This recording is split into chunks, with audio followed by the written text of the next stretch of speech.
Mahdi Masmoudi, manager du pôle financier, support donc transverse chez Star Assurance, à me rejoindre sur scène, c'est Mahdi Masmoudi.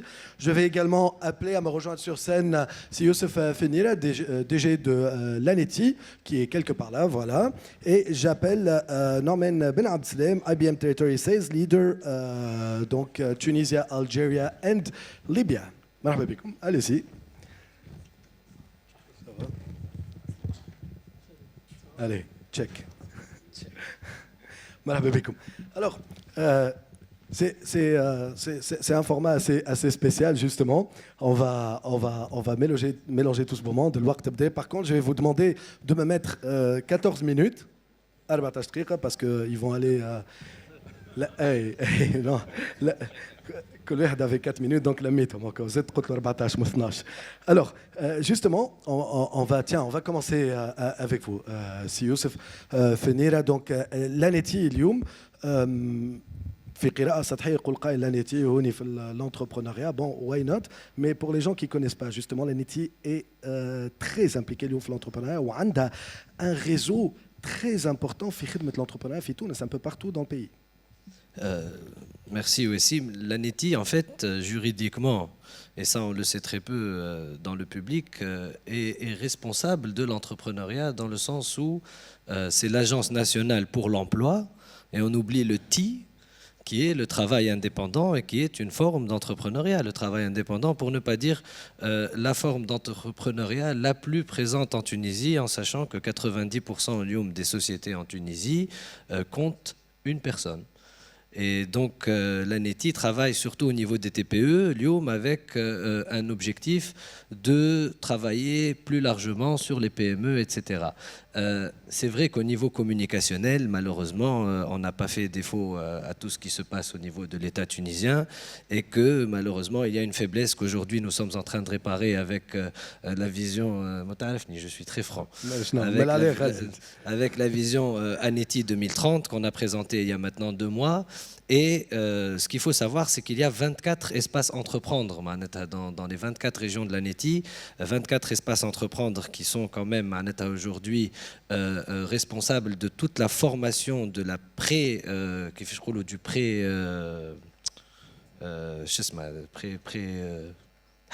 l'entrepreneuriat. Early stage, pré-création, pardon, jusqu'à la post-création. Donc on accompagne aujourd'hui les jeunes sur tout le business plan, sur tout le plan d'affaires qu'ils font, pour qu'ensuite ils puissent avoir des accès au financement. Aujourd'hui, on a mis en place une commission entrepreneuriat qui est présidée par le directeur de l'entrepreneuriat au sein de l'ANETI et qui a pour but de moderniser complètement les espaces entreprendre de l'ANETI avec des sous-commissions qui sont présentes et qui vont parler d'accès au financement, qui vont parler de tout ce qui est design et aménagement de l'espace, on va parler de coworking, on va parler d'incubation, on va parler d'accélération au sein de l'État, dans le public, et bien entendu, il y a une sous-commission écosystème. Je fais juste une petite dédicace pour vous montrer à quel point l'ANETI s'ouvre sur l'environnement. Cette commission entrepreneuriat est coprésidée par Douja Gharbi. Donc Douja Excellent. qui est dans la société civile et qui est dans le monde privé, et nous avons à l'intérieur beaucoup d'acteurs de la société civile. Donc concrètement, il faut se dire aujourd'hui qu'on a l'avantage d'avoir 24 structures présentes sur tout le territoire, et que, qu'on le veuille ou non, en tant qu'ANETI, en tant que représentant d'un organisme public, mon entrepreneuriat à moi est différent d'un certain entrepreneuriat sur lequel on parle depuis quelques années Fitounes, et il correspond beaucoup plus au slogan que Skander a très bien trouvé, qui est l'entrepreneuriat pour tous.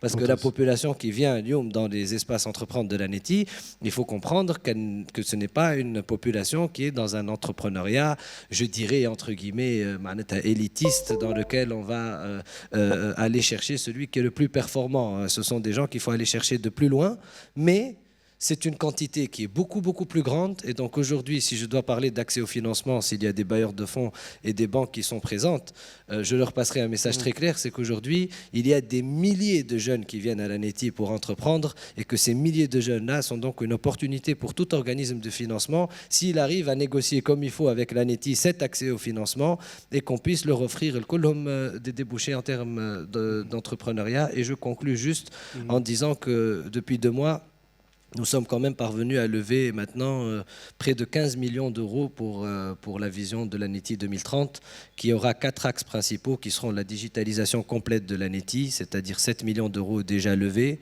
la qualité, la norme ISO 9001, arrêter avec cette vision quantitative des choses au sein de l'État et parler plus de qualité parce qu'il y a un citoyen aujourd'hui qui a des exigences. Le troisième axe sera la communication, comme j'ai dit tout à l'heure, avec une grande stratégie de communication et 1,5 million d'euros qui sont mis à notre disposition à ce niveau-là. Et enfin, nous allons ouvrir, Inch'Allah, dans un an et demi à peu près, l'ANETI Academy, qui sera une académie interne de l'ANETI, pour pouvoir aussi mettre le personnel au niveau. On ne peut rien faire si l'ANETI doit être riche de ses femmes et de ses hommes. Et donc, il faut absolument aujourd'hui qu'on mette le paquet aussi pour former notre personnel. Et le financement est là aujourd'hui. 2 piliers, le bureau d'emploi modèle, l'espace entreprendre modèle. J'invite toute la société civile, tout le privé, à être avec nous dans cette transformation parce qu'après tout, Oui. l'ANETI, ça vous appartient. Et les espaces, on peut l'applaudir. Bravo, Yatik Sarah. Ça va. ما حطيتوش 14 من الأول كما قلت. Un entrepreneur, hein, on peut dire اليوم. Un entrepreneur. Un entrepreneur, un entrepreneur في وسط الدولة اليوم في وسط un patriote. Un patriote. Bravo Youssef Nira, Yatik Saha, DG de l'ANETI. Quelques cheveux blancs depuis quelques temps. Depuis beaucoup. Apparemment, moi je me sais, justement, tiens, elle a concept vers l'assurance, mais puisque cet axe un peu transversal, tout le monde parle de transformation digitale, de digitalisation, je profite d'avoir un IBM guy, fait le panel, Sinormen Blamslem, vous voyez la photo donc, sur l'écran. Sinormen, justement, comment une entreprise comme IBM, Lyon, en plus vous couvrez Libye, Tunis, etc. Donc, qui fait, je trouve, un petit peu cette ébullition, ces écosystèmes, et puis l'apport d'un acteur technologique comme IBM à tout ça. Alors, effectivement, on a commencé à voir les prémices de ce qu'on appelle transformation digitale. On commençait à essayer de comprendre ce que c'est que la transformation digitale. C'est quoi l'apport de la transformation digitale? Et fort heureusement, on a commencé l'exécution sur la transformation digitale. Depuis quand? Écoute, Wassim, ça bouge dans tous les sens. Et en réalité, on commence à avoir réellement des projets de transformation digitale complète. Parce que transformation digitale veut dire plusieurs choses, mais complète, c'est-à-dire je digitalise tout de A jusqu'à Z. Je dirais à partir de Ramney ou Losnay. Excellent. Et ce qui est impressionnant, c'est qu'on le voit, enfin moi je le vois sur les 3 territoires. Je le vois à la Libye, je le vois à la Tunis, et je le vois avec du retard à la Dzaïr. Donc, mais on le voit sur les trois territoires, avec différents niveaux. D'accord. Donc c'est pas la même vitesse, sont les différences. C'est pas la même vision, c'est pas la même vitesse et c'est pas les mêmes types d'investissement. D'accord. Donc Fitournes, on est sur des projets avec des attentes de retour sur investissement rapide. Sur d'autres territoires, on est sur des besoins d'aller plus et plus rapidement vers le citoyen. Fitournes, la transformation, elle est plus aujourd'hui. On entend parler effectivement au niveau de l'État de projets de transformation qui ont du mal à arriver, hein, mais qui sont dans le pipe. Mais on commence à voir le secteur privé qui lance ces projets de transformation digitale, ce qui est une très bonne nouvelle. Parce qu'en réalité, l'État peut venir avec toutes les transformations du monde. Si l'entreprise en soi, elle ne se transforme pas, ça n'apporte rien. Et donc ça, ce genre de transformation digitale au niveau des entreprises, c'est quelque chose qu'on commence à voir de plus en plus. Alors, un acteur qui m'a IBM, qu'est-ce qu'il apporte? En réalité, au-delà des solutions, du fait de vouloir vendre et d'être sur ce niveau commercial, c'est normal. Ce qui est notre job. En fait, en réalité, on a chez IBM lancé un grand programme pour l'Afrique qu'on a appelé sur plusieurs formes, donc Digital Nation Africa, Skills Academy, Next Gen. Et en fait, c'est un programme sur 3 piliers. Le premier, c'est certifier et former les universitaires. Il faut savoir qu'aujourd'hui, on a plus de 3000 étudiants tunisiens certifiés.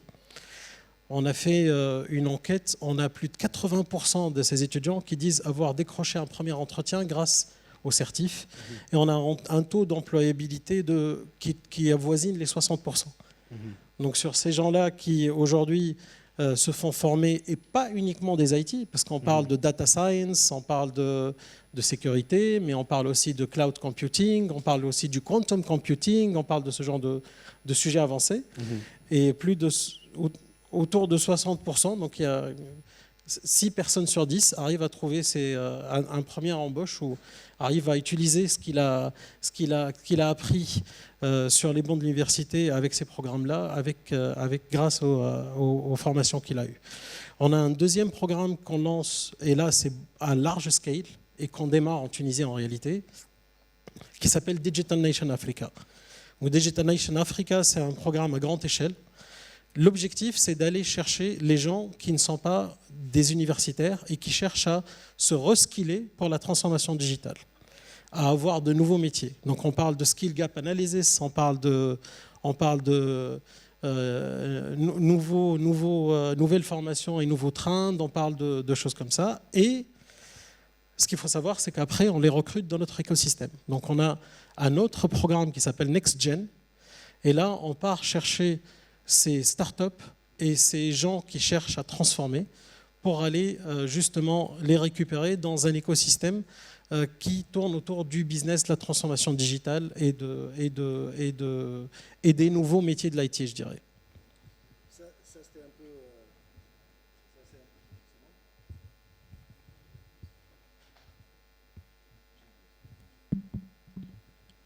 Donc ça, c'est un peu pour la partie IBM dans ce talk. Juste pour terminer avec vous, mais vraiment brièvement, dans ce public, vous avez des entrepreneurs, vous avez des startups, il y a des étudiants, vous êtes adressé un petit peu à eux, mais il y a également des entreprises, il y a des banquiers, il y a des grandes banques de la place.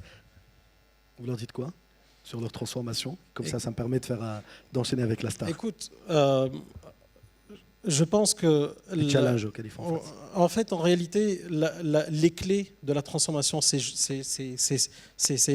nos clients, finalement, et nos partenaires qui sont justement les banques et les entrepreneurs et l'écosystème, que ce métier-là, il va créer plus de valeur que toute autre chose, transformation, révolution industrielle, la transformation digitale va apporter plus de valeur. On parle de plusieurs trillions de dollars de la part, de ce que va générer la transformation digitale en termes de business. Et qu'aujourd'hui, se transformer, transform or die, c'est comme ça qu'on le voit, mais que c'est aussi une super belle opportunité qui va leur permettre de justement aller au-delà des frontières qui sont les clients habituels avec lesquels ils travaillent et les gens avec lesquels ils engagent habituellement. Et justement, ça me permet de rebondir. C'est Mehdi Masmoud, il fait Star. Vous en êtes où, vous? Assem, Voilà, oui. Star, on a commencé la transformation digitale, même si on ne le crie pas sur tous les toits depuis quasiment 2 ans, mais on y travaille. On travaille sur quasiment tous les process clients, sur la dématérialisation de nos process, sur la mise en place de solutions innovantes. Bon, c'est vrai que c'est un secteur un peu... Parfois en colonne, vous êtes un peu poussiéreux, un peu, voilà. J'aime bien d'ailleurs un lapsus révélateur. Quand vous parlez de poussière et de gdir, vous dites Sigurta. Sigurta. C'est juste pour que ça sonne mieux aux oreilles, voilà. Mais non, mais c'est vrai qu'il y a vraiment beaucoup de choses à faire au niveau de l'assurance. En tout cas, au niveau de la Star. La chance Star, c'est que Star Assurance, on est leader du marché, donc c'est un peu vous êtes la locomotive et on essaiera de l'être. Le digital, il faut absolument qu'on pousse des solutions, bon voilà, avec les confrères et avec le régulateur. Donc voilà, il y a vraiment beaucoup de sujets. Sur ne serait-ce que l'année dernière, dans le cadre du TDS, le Tunisian Digital Summit, on a fait notre premier hackathon, donc ça nous a permis d'incuber une petite équipe, on va dire, mais une grande équipe par les ambitions et par le talent, mais une petite équipe par le nombre, l'équipe NGS, où on a fait vraiment 2 en 1 en fait. C'est un hackathon, une incubation from scratch. On a une tradition d'incuber des équipes, donc on l'a fait quand même. Donc on a tout monté et en plus le projet il nous touche complètement dans notre ADN. C'est un projet qui va nous permettre d'optimiser le coût de réparation de l'automobile. Un vrai sujet, l'automobile, la réparation automobile, les sinistres automobiles, donc comment on peut optimiser. Et en 6 mois, on arrive à avoir une solution avec cette équipe-là de simulateur, on va dire, d'accidents automobiles qui nous permet de chiffrer le coût de réparation d'un sinistre à partir de l'OCR, en regardant les photos de la voiture avant et après le choc, hein, ou en tout cas après le choc et après la réparation, et de même scorer le risque de fraude. On a malheureusement un peu de fraude chez Tunis, l'automobile. Donc voilà, un outil concret. Tout de suite, ça nous parle. Et voilà, l'aventure, on va la continuer avec cette équipe-là. On va les présenter à des fonds.